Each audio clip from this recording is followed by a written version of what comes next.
ડ્રગ્સના આરોપીના ઘરે પોલીસનું search operation.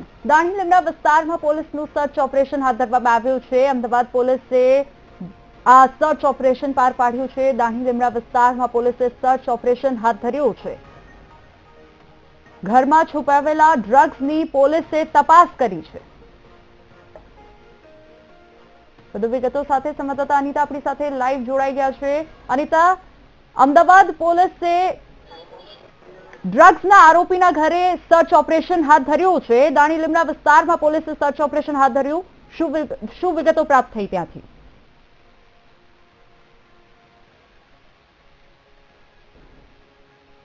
જે પ્રકારે હાલ ગુજરાતમાં જે નશાખોરીનું પ્રમાણ વધ્યું છે, ડ્રગ્સનું પ્રમાણ વધી રહ્યું છે, જેને કંટ્રોલમાં લાવવા માટે હાલ પોલીસ દ્વારા એક ઝુંબેશ હાથ ધરવામાં આવી રહ્યો છે। ખાસ કરીને ડ્રગ્સ અને ગાંજાના વ્યવસાય સાથે જે જોડાયેલા જે ડ્રગ્સ પેડલરો છે તેઓની ઉપર તવાઈ હાથ ધરવામાં આવી છે। આપણી સાથે પીઆઈ સર છે પરિમલ દેસાઈ સાહેબ, તેની સાથે વાત કરીશું। સર, ખાસ તો એક ઝુંબેશ હાથ ધરવામાં આવ્યું છે, કેવા પ્રકારનું ઝુંબેશ છે, કેટલી ટીમ કાર્યરત છે?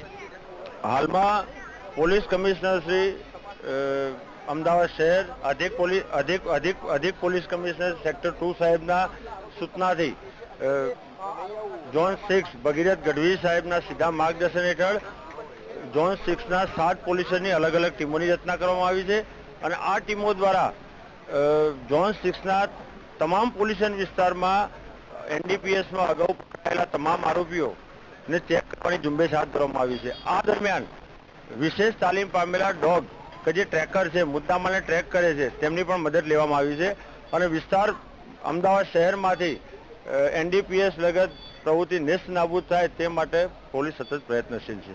હાથ ધરવામાં આવી રહ્યું છે અને નાર્કોટિક્સ ડોગ પેડલરો લઈને શું તપાસ હાથ ધરાઈ? ખાસ તો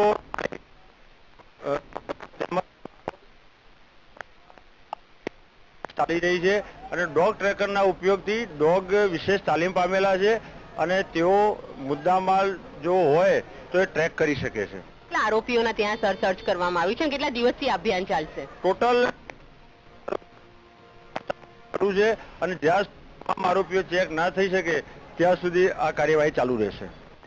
પીઆઈ સર હતા ને, જે પ્રકારે નાર્કોટિક્સ ડોગ દ્વારા આજે એક અભિયાન હાથ ધરવામાં આવ્યું છે, જે ઝોન 6 વિસ્તાર જે આવેલો છે ત્યાં જુદા વિસ્તારો છે, ખાસ કરીને નારલપુર, જે નારોલપુર, દાણી લીમડા જેવા વિસ્તારમાં જે ડ્રગ્સ પેડલરો સૌથી વધુ સક્રિય છે, ડ્રગ્સનો ધંધો કરી રહ્યા છે, તેમના નિવાસ સ્થાને સરપ્રાઇઝ ચેકિંગ હાથ ધરવામાં આવ્યું છે। ડોગને સાથે રાખીને તેમના ઘરે સર્ચ કરવામાં આવી રહ્યું છે કે કોઈ ડ્રગ્સનો જથ્થો છે કે નહીં, અને આ પ્રકારે પોલીસની જુદી જુદી ટીમે જુદા જુદા વિસ્તારમાં હાલ સર્ચ શરૂ કર્યું છે।